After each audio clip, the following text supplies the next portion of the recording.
Hey everyone, welcome back to my channel. Thank you so much for joining me today. So there has been some news out in the Kiely case. There has been some video footage, some camera recording, which shows Rodni's vehicle at Prosser. The night when everything happened, we actually get to see Kiely's car now.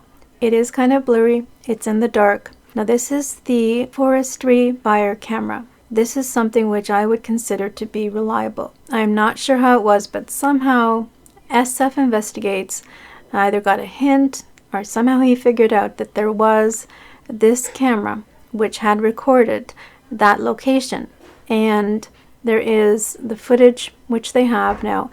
These cameras, the way this works basically, back in the day, there would be forest rangers who were given, let's say, a large piece of land, and they would have a little cabin where they would stay at, and they would have to watch the forest to make sure that there weren't fires, kind of like a guard. Anyway, so now with technology, they have these cameras set up, and what I understand is that they can also pivot the cameras so that they might point at one area versus pointing somewhere else.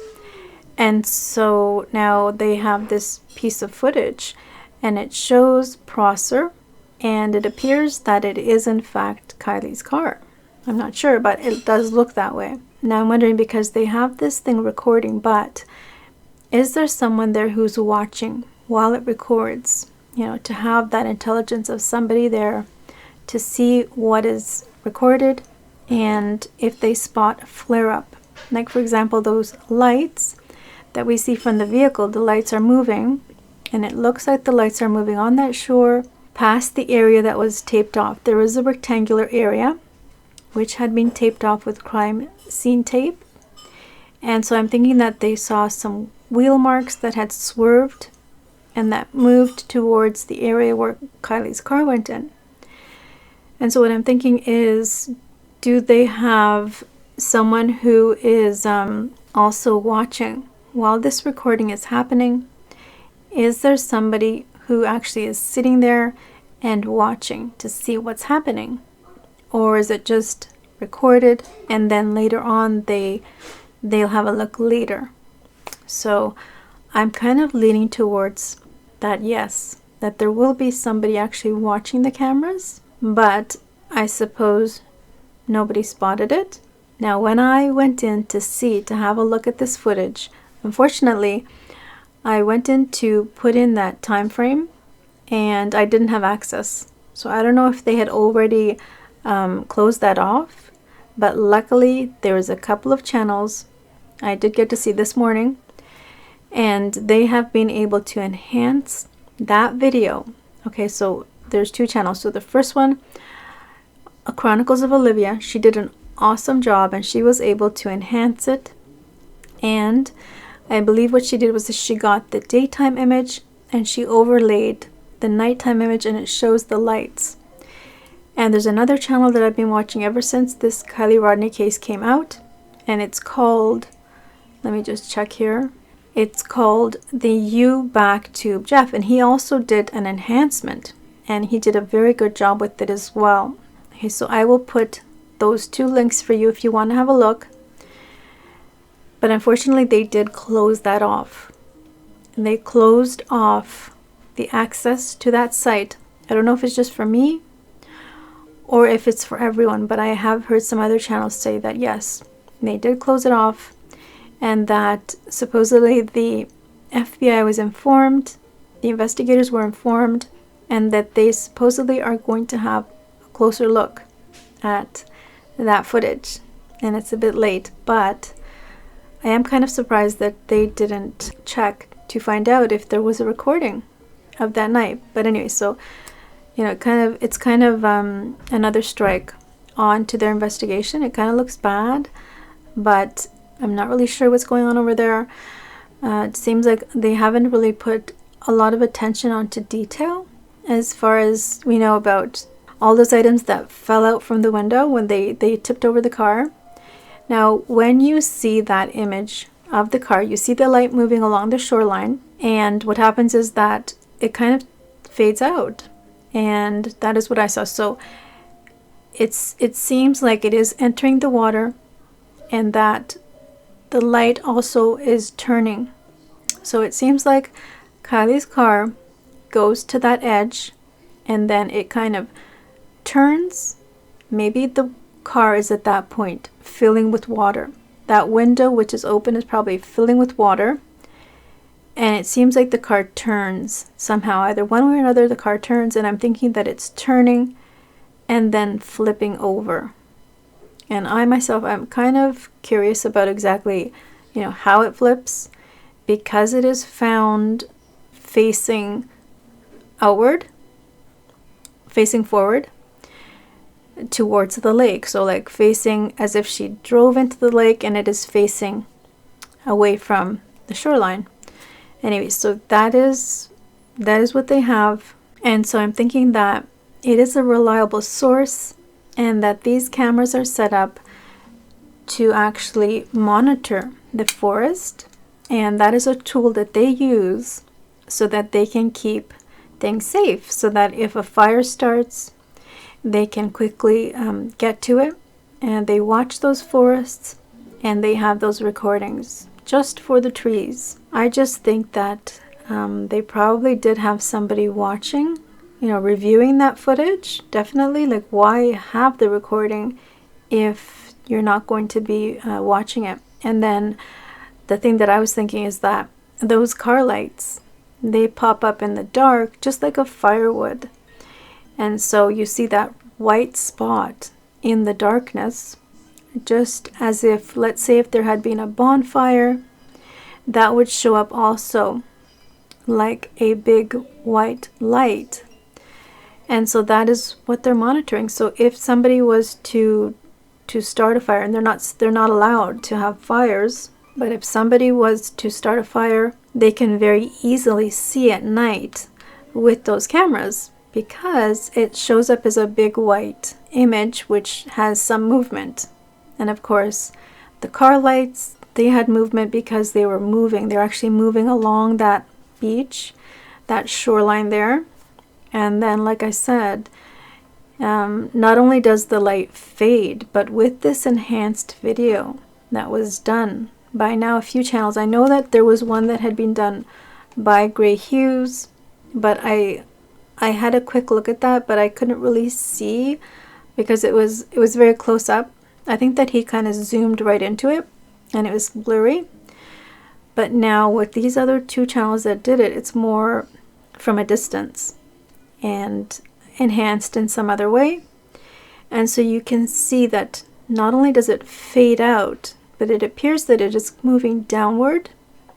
It appears that it is turning and maybe flipping like that.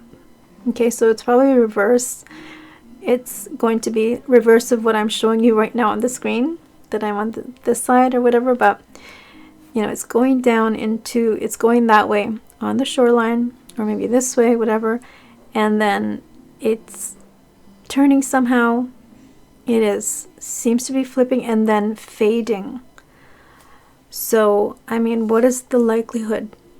Do you guys think that that's Kiely's car? I'm thinking that it is her car at this time. I'm not 100%, but I did hear on Zavgirl that there is another light that also fades out at a different time.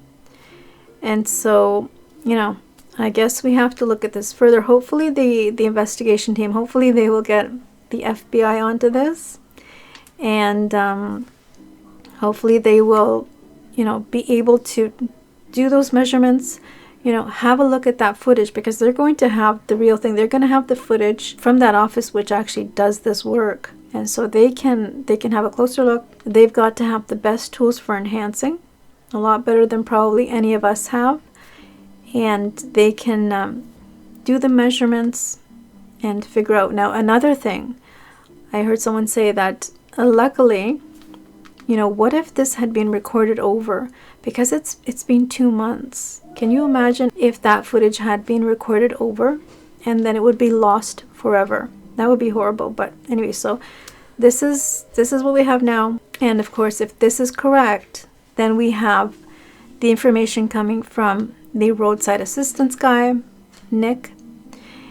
He must have he must have seen somebody else, either that, or he actually, maybe it was a different time, because he was very confused. The guy was confused about which day. He said that he'd worked the Friday, Saturday, and Sunday, and he said that it had been 2 weeks before.